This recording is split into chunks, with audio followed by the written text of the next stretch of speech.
Hello everyone, good morning students, welcome again. स्वागत है आपका अपने साइंस के यूट्यूब चैनल पे। So students, subscribe your science channel and click on the bell icon to receive the notification of your video class. This class is for 6th standard student. Today I am going to explain the chapter number 5th, that is separation of substance. So student, open your book, take out your pencil. नए बच्चों को सबको पता है कि आपको जब भी पढ़ाई करनी है अपनी बुक और पेंसिल को साथ में रख करके पढ़ाई करनी है, जिससे जहाँ पे भी इम्पॉर्टेंट है मैम बोल रही है यहाँ पे अंडरलाइन करना है, यहाँ पे टिक मार्क करना है, यहाँ पे डबल स्टार बनाने हैं। तो आप लोग ये सारा काम कर ले, जिससे आपको भी पता रहे कि ये इम्पॉर्टेंट है। जब भी आप रिवीजन करें या घर में पढ़ाई करेंगे तो आप लोग को भी इम्पॉर्टेंट पार्ट अपने आप ही पता रहेगा। तो आप लोग क्या करिए, हमेशा अपने फ़ोन को वीडियो ऑन करके टेबल में सामने सेट करिए, अपने बुक को निकाल लीजिए, एक हाथ में पेंसिल ले लीजिए और जब भी आप लोग पढ़ाई करेंगे तो बुक और पेंसिल ज़रूर साथ रखेंगे, क्योंकि जैसे जैसे मैम आपको वीडियो में बुक के साथ पढ़ाती जा रही है पेजेस शेयर करते हुए, वैसे वैसे आप लोग अपनी बुक में भी देखते जाएंगे और पढ़ते जाएंगे। तो इतना काम आपको करना है पढ़ाई करते टाइम पे। नाउ हम आज आगे का टॉपिक पढ़ेंगे। कल की वीडियो भी आप लोग देख लीजिएगा, पार्ट फर्स्ट चैप्टर एक्सप्लेनेशन का वीडियो आप लोग देख लीजिए। आज हम उसके आगे का पार्ट कवर अप करेंगे। और जो भी नए बच्चे हैं जिन्होंने अभी तक चैप्टर नंबर साइंस में कितना चैप्टर कंप्लीट हो चुका है, 4 चैप्टर कंप्लीट हो चुके हैं, first, second, third and fourth, in 4 chapter complete हो चुके हैं। तो आप लोग क्या करिए, इसके वीडियोस चैनल पे प्रेजेंट है सभी, और मैम ने बार बार सिखाया हुआ है कि पुरानी वीडियोस को कैसे देखते हैं, कैसे पुरानी वीडियो तक पहुंचना है और कैसे सर्च करके पुरानी वीडियोस को देखना है, ये सब मैम ने आपको सिखा दिया है। तो अपने साइंस चैनल को सब्सक्राइब कर लीजिए और पुरानी वीडियोस को वहाँ पे जाके देखिए, जिससे आप लोग का वर्क कंप्लीट हो जाए। वर्क कंप्लीट करके रखिए, अप टू डेट रखिए और एग्ज़ाम में अच्छे मार्क्स लाने की कोशिश करिए। और आप सब बच्चों के जितने भी मार्क्स आए हैं, आप लोग ने बहुत मेहनत से पढ़ाई की थी, ठीक है, आपके मैम ने भी बहुत मेहनत से पढ़ाया था। तो आप लोग कमेंट बॉक्स में कमेंट करके ज़रूर बताएं कि आप लोग के मार्क्स कितने आए हैं, with your name and section. Always mention your name and section there.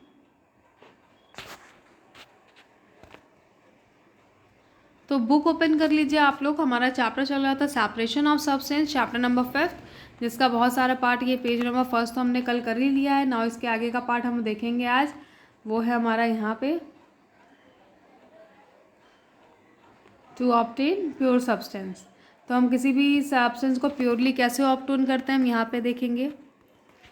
You might have seen separation of fresh food, vegetables. तो आप सबको बताया था कल मैंने, कल की वीडियो में, कि आप लोग देखते हैं मार्केट में जो वेजिटेबल्स होती है उसको सेपरेट करके बेचा जाता है। ऐसा थोड़ी होता है कि मूली, प्याज, धनिया सबको मिक्स करके बेचेंगे, है ना। तो प्याज अलग कॉर्नर में रखी होती है, मूली अलग सेपरेटली रखी होती है, और जो चीज़ आपको चाहिए होती है आप लोग भी सेपरेट लेके आते हैं मार्केट से। आपको पालक चाहिए तो आप लोग फ्रेश पालक अलग लेते हैं, आपको नींबू चाहिए तो नींबू अलग तरीके से मिलता है, और घर जाके आप लोग अलग अलग सब्जी को अलग अलग स्पेस में स्टोर करते हैं। नाउ मेथड ऑफ सेपरेशन, अब हम ये देखेंगे इस चैप्टर में कि हमारी जो लाइफ है और इसमें हम जितनी चीज़ों का इस्तेमाल करते हैं उसको कैसे कैसे सेपरेट किया जाता है। इसके ये तो हमने सीखा, अभी तक तो हमने ये सीखा कि हम अपने घर के अंदर कौन से ऑब्जेक्ट को कैसे सेपरेट करते हैं, है ना। लेकिन घर के बाहर बहुत सारी ऐसी चीज़ें हैं जिसे सेपरेट करके मार्केट में लाया जाता है। तो ऐसी कौन कौन सी चीज़ें हैं, इन सब के बारे में हम इस क्लास में देखेंगे। सो स्टूडेंट्स, बुक ओपन कर लीजिए, आप लोग अपनी बुक के साथ ही पढ़ाई करिए।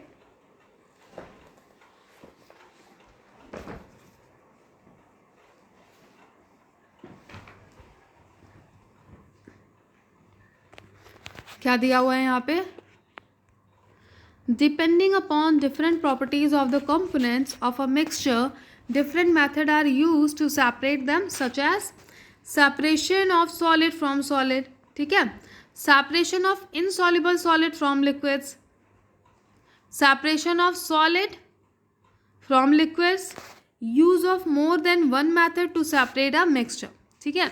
तो हमें कभी कभी करना होता है ना, जब हम चने रात में पानी में भिगो देते हैं तो हम क्या करते हैं, सॉलिड को लिक्विड से अलग करते हैं, राइट। तो पानी के साथ तो चने खाया नहीं जाता, तो ऐसे करके बहुत सारे अलग अलग मेथड है, तो वो हम देखेंगे।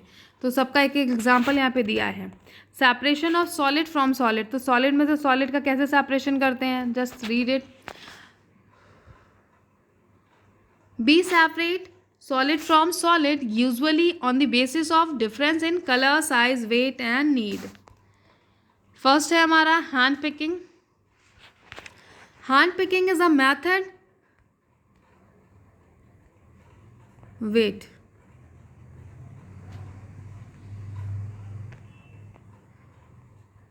ये हैंड पिकिंग वाला मेथड जो है वो आप लोगों ने अपने घर में देखा होगा, अपनी दादी को, मम्मी को, नानी को, ठीक है, सेपरेशन करते हुए सॉलिड से, हैंड पिकिंग से। जस्ट लाइक चावल जब हम बनाते हैं तो उसे हम क्या करते हैं, हैंड पिकिंग मेथड से उसमें से जितने भी कंकड़ पत्थर होते हैं सॉलिड उसको अलग कर देते हैं, और जो हमारा रॉ राइस है या रॉ दाल है उसको हम अलग कर लेते हैं। तो ये सारे एग्जाम्पल तो आपने अपने घर में देखे हुए हैं। Hand picking is a method in which the constraint of mixture are separated by simply picking them by hand. तो जब भी हम कंकड़ बुनते हैं चावल से तो क्या करते हैं, अपने हाथ से उसे सेपरेट कर सकते हैं, कर देते हैं। नाउ हमारा सेकेंड स्टेप क्या है, तो हमारे चावल में बेसिकली क्या होता है, for example small stones, broken grains, तो इन सब चीज़ों को हम अलग कर देते हैं। There is different size, colour और shape of desirable and desirable. तो हम कैसे पहचानते हैं, जब भी हम चावल बिनने बैठते हैं उसमें से कंकड़ पत्थर के कलर अलग होते हैं, चावल प्योर वाइट कलर का होता है, तो ऐसे करके हम जान जाते हैं कि ये अनवांटेड मटेरियल है और जो दूसरा वाला है वो वांटेड मटेरियल है, ठीक है। फिर उसके बाद बात आती है थ्रेशिंग की। थ्रेशिंग हमारे खेतों में भी सेपरेशन का काम होता है, जैसे कि हमारा जो पौधा है उसमें जो अनाज उगा हुआ है हमें अनाज को अलग करना है और पौधे को अलग कर देना है। तो ये एक मेथड है। यहाँ पे देखिए जितनी भी यहाँ पे लेडीज़ हैं, ठीक है, ये क्या कर रही हैं, सेपरेट कर रही हैं हस्क को और ऊपर के ग्रेन्स को, ठीक है, गेहूं को अलग कर रही हैं, किससे, उसके पौधे से। तो ये सारे मेथड है जो हमारे मार्केट में या हमारे खेतों में हम तक गेहूं कैसे आता है, पौधे के साथ थोड़ी आता है कि आपके घर में गेहूं अगर आप थोड़ा सा लेने गए तो पेड़ के साथ, क्योंकि गेहूं का पेड़ कितना बड़ा होता है, इतना बड़ा बड़ा जो इन्होंने अपने हाथ में लेकर है। आप गेहूं लेने जाए, आपको ये वाला पेड़ दे दिया जाए तो क्या होगा, कुछ बहुत दिक्कत होगी। इसलिए ये गेहूं पहले से ही सेपरेट कर लिया जाता है, राइट। तो गेहूं जब सेपरेट कर लेते हैं तो गेहूं को, प्योर गेहूं को मार्केट में लेके आते हैं, फिर हम लोग गेहूं खरीदते हैं और फिर उससे आटा बनता है। फिर यहाँ पे आप लोग देख सकते हैं ये क्या हो रहा है, थ्रेशिंग बाय एनिमल्स। तो एनिमल्स को क्या करते हैं, ऐसे बिछा करके पेड़ उसके ऊपर चलाते हैं जिससे जो अनाज है वो सेपरेट हो जाए हैवी वेट से, और हमारा पेड़ जो है वो सेपरेट हो जाए। और आजकल के टाइम पे क्या है, क्योंकि मशीन्स आ गई हैं बहुत सारी, ठीक है, जिससे हम ये वाला काम कर सकते हैं यूज़ मशीन का यूज़ करके। तो ये दिया हुआ है ना, थ्रेशिंग बाय मशीन। तो हम गेहूं के अनाज को कैसे अलग कर सकते हैं, पेड़ को इस मशीन की हेल्प से अलग कर सकते हैं। ना हम आगे का पार्ट पढ़ेंगे आज, विनोइंग। विनोइंग क्या होता है, the grain obtain after threshing contain dry husk और चाफ, ठीक है। ग्रेन जब थ्रेशिंग से अलग कर दिया जाता है, थ्रेशिंग के मेथड से अलग किया जाता है, फिर उसमें थोड़ा सा चाफ बचा होता है, आउटर कवरिंग होती है जो कि वेस्ट होता है हमारे लिए, तो विनोइंग के मेथड से हम उसे अलग करते हैं, ठीक है। The chaff is lighter in weight as compare to the grain, so that mixture of grain and chaff is made to fall from a height, ठीक है। तो यहाँ हाइट से अगर आप इसको देखिए, ये क्या कर रही हैं औरतें, यहाँ पे जो लेडीज़ है ये विनोइंग का मेथड कर रही हैं, हाथ में इन्होंने ये लिया हुआ है और इससे क्या कर रही है, इसको चालना कहते हैं। ऊपर से आप इसको हिला करके जब नीचे गिराएंगे तो जो ऊपर वाला छिलका है गेहूं का वो हट जाएगा और नीचे ग्रेन सारे गिर जाएंगे। तो ये होता है विनोइंग का मेथड। उसके बाद आता है स्वीमिंग का मेथड। स्वीम क्या है, is a process of separating the bigger particles from the smaller once with the help of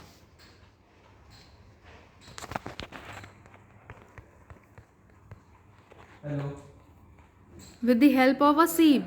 This method is used for separating components of a mixture on the basis of the size of their particles.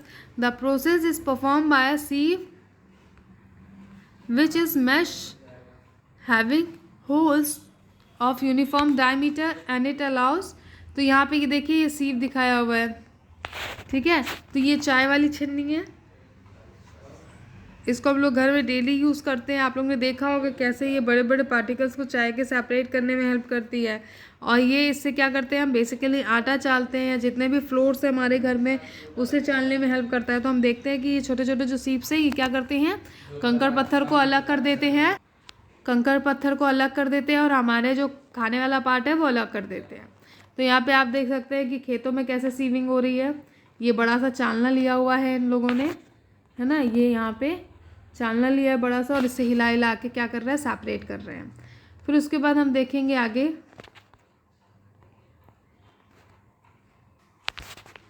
Now point number B, separation of insoluble solid from a liquid. ठीक है, liquid से कैसे हम insoluble solid को अलग करते हैं ये हम देखेंगे यहाँ पे।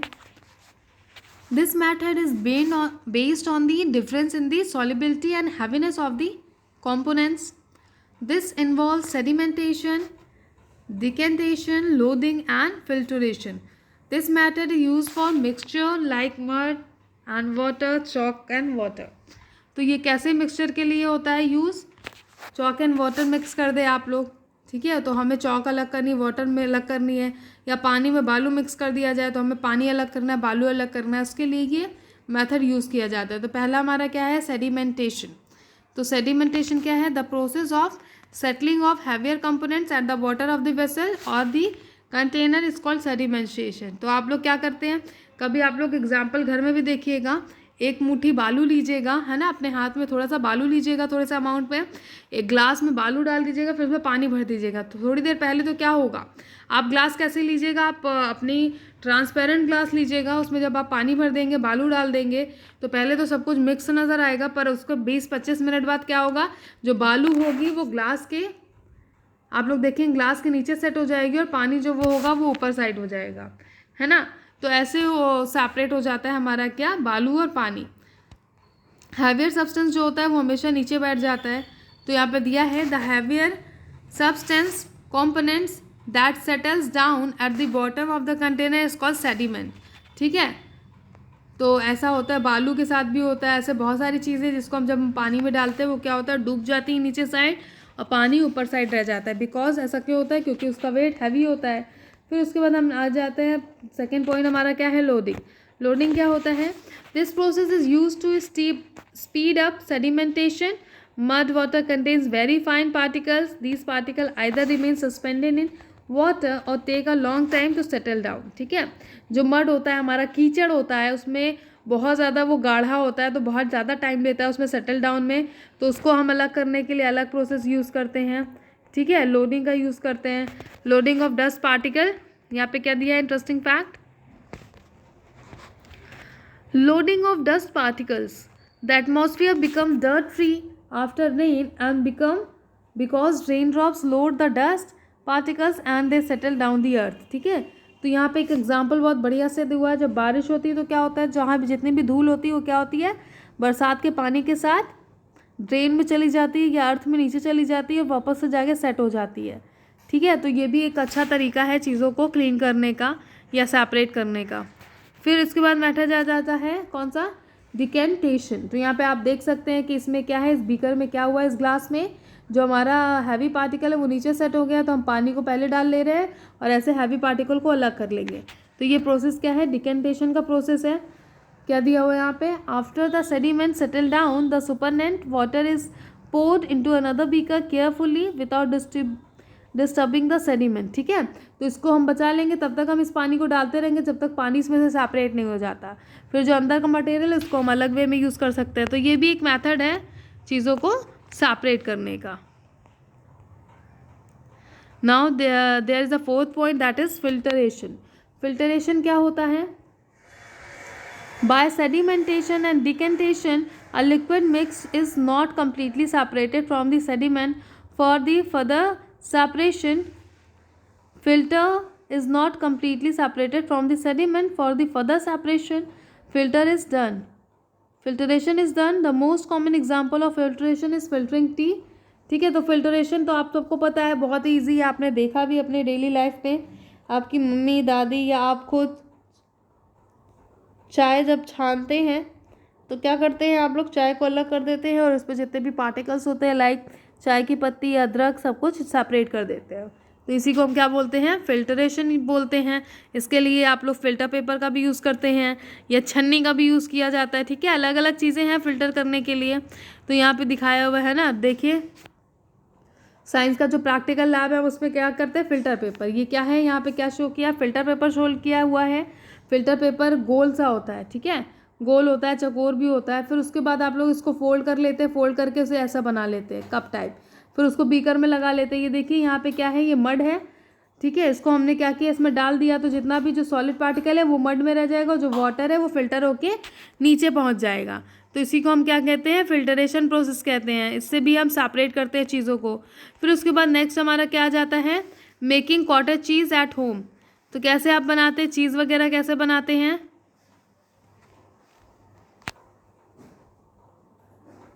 आप लोग घर में पनीर कैसे बनाते हैं, जब दूध लेते हैं, दूध को क्या करते हैं, उसमें थोड़ा सा लेमन ड्रॉप ऐड कर देते हैं, the lemon juice act on the milk, ठीक है।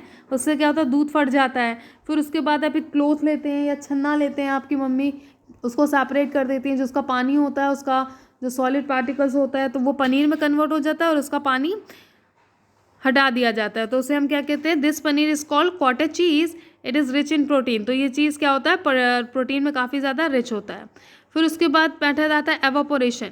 तो एवापोरेशन से भी हम चीज़ों को सेपरेट करते हैं। एवापोरेशन मतलब भाप बन के उड़ जाना, है ना।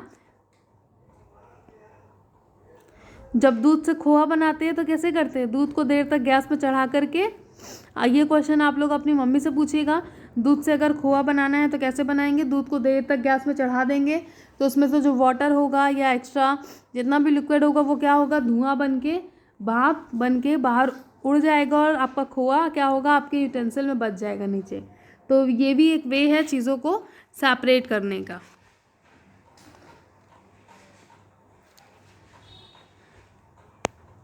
तो यहाँ पे दिखाया भी हुआ है, ये देखिए, ये सारा लैब के वे में बात किया है मैंने, एग्जांपल जो दिया आपको घर में बात की है, ठीक है। घर में आप लोग कैसे एवापोरेशन करते हैं, है ना। आप लोग अगर देर तक चाय को गैस में चढ़ा रहने देंगे तो वो धीरे धीरे धीरे धीरे कम हो जाएगी। कम क्यों हो जाती है, क्योंकि इसमें एवापोरेशन होता है, धुआं बन के जितनी देर तक अगर गैस जलती रहेगी धीरे धीरे चाय बीकर में ख़त्म हो जाती है। ऐसा क्यों होता है, क्योंकि सब कुछ एवापोरेट हो जाता है, राइट। तो इसलिए सब चीज़ का एक टाइम है कि चाय को गैस में 10 से 15 मिनट ही चढ़े रहना चाहिए, जिससे अच्छे से पक जाए वो। यहाँ पे दिखाया हुआ है हमारे जो साइंस लैब होता है उसमें कैसे हम एवोपरेट करते हैं चीज़ों को, केमिकल्स को। तो यहाँ पे ये बर्नर कहते हैं इसे, ठीक है। इसे हमने स्टैंड कहा, ट्राइपॉड स्टैंड, ठीक है। फिर यहाँ पे हमने एक बाउल रखा, या इसे हम सोल्यूशन चाइना डिश भी कहते हैं, वाइट कलर का होता है। उसमें हमने वाटर डाला और नीचे से हीट लगा दी। तो जब पानी भी खौलने लग जाता है तो क्या होता है, उसमें से धुआं उठता है और फिर धीरे धीरे पानी खौल करके उसमें से जो धुआं उठता है उससे आधा पानी क्या भाप के थ्रू उड़ जाता है। तो ये एक प्रोसेस है एवापोरेशन का जो होता है हमारे एटमॉस्फेयर में भी और डेली लाइफ में। आप नोटिस करेंगे तो सब कुछ मैं डेली लाइफ के एग्जांपल से आपको ज्वाइन कर दिया, तो जिससे आपको ईजिली चीज़ें समझ में आ जाए। ओके स्टूडेंट्स, सो इसके आगे का टॉपिक जो है वो हम नेक्स्ट क्लास में करेंगे। आज की क्लास हमारी यहीं पे एंड होती है।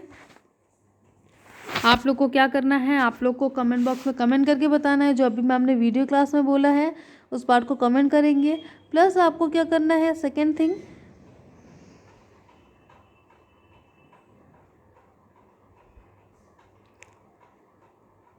अपना चैप्टर नंबर 1, 2, 3 एंड 4 कंप्लीट कर लेना है कॉपी में। उसके बाद अच्छे से पढ़ाई करनी है, इस चैप्टर को भी बढ़िया से पढ़ लेना है। और पार्ट फर्स्ट वीडियो आप लोग ज़रूर देख लीजिए क्योंकि वो इम्पॉर्टेंट है। सो आज की क्लास हमारी यहीं पे एंड होती है। आप लोग जो चैप्टर नंबर, जितने भी नए स्टूडेंट हैं, 1st, 2nd, 3rd and 4th chapter आप लोग अपनी कॉपी में कंप्लीट कर लीजिए, जिससे आपका जब मिड टर्म एग्जामिनेशन हो तो आप लोग के अच्छे मार्क्स आएँ, ठीक है। तो आप लोग हमेशा काम अपने टाइम पे कंप्लीट करके रखेंगे तो आपका बर्डन जो लास्ट में है वो कम रहेगा। टाइम पे काम कंप्लीट होगा तो फिर लास्टली आपको क्या करना होगा, बस रिवीजन करना होगा। आज की क्लास हमारी यहीं पे एंड होती है। Thank you. इसके आगे का पार्ट हम लोग नेक्स्ट क्लास में करेंगे।